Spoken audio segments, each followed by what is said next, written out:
කණ්ඩායම සහ ඕස්ට්‍රේලියානු කණ්ඩායම අතර පැවැත්වීමට නියමිත තරඟ දෙකකින් සමන්විත වෝන් මුරලි කුසලානය මෙම මාස 29 වෙනිදා ආරම්භ වීමට නියමිතයි.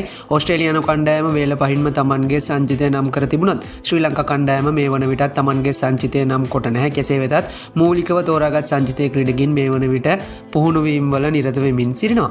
කෙසේ වෙතත් ශ්‍රී ලංකා කණ්ඩායම දෙසින් කනගාටුදායක පුවත් කිහිපයක් මෙම කාලවකවානුව තුළ ඇසුණා. ඒ ඔවුන්ගේ නායකයා ධනංජය සිල්වා සහ සුපිරි ආරම්භක පිතිකරු පැතුම් නිස්සංක ඒ වගේම කණ්ඩායමේ තමන්ගේ ස්ථානය වේල පහින්ම වෙන් කරගෙන තිබෙන කවිඳු මෙන්ඩිස් ආබාධවලට ලක්වීම. ඉතින් කවිඳු මෙන්ඩිස් දෙසින් කොළ එලියක් ලැබෙද්දී ධනංජය සිල්වා සහ පැතුම් නිස්සංක තවමත් තරගාවලිය අවිනිශ්චිත තත්වයකට පත්ව තිබෙනවා. ඉතින් මේවා මේ ආකාරයෙන් තිබෙද්දී Daily FT වෙබ් අඩවිය විසින් වාර්තා කරන පරිදි ඕස්ට්‍රේලියාවට එරෙහි ශ්‍රී ලංකා ටෙස්ට් සංචිතය මේ ආකාරයට ඔවුන් නම් කොට තිබෙනවා.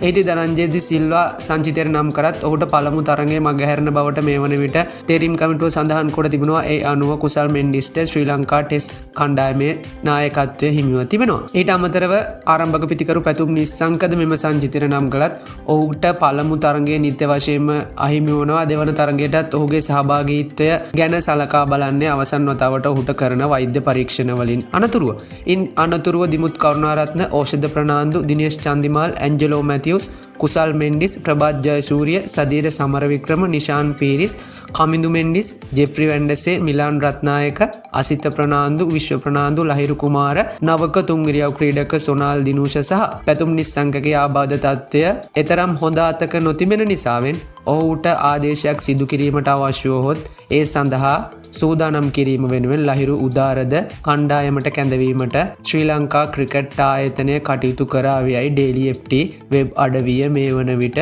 ඉඟි පළකොට තිබෙනවා. ඉතින් මේ නම් ඇති සංචිතය පිළිබඳ ක්‍රිකට් ප්‍රේක්ෂකයින් විදියට ඔයාලගේ අදහසුත් පහලින් කමෙන්ට් එකක් විදියට දාගෙන යන්නත් අමතක කරන්න එපා.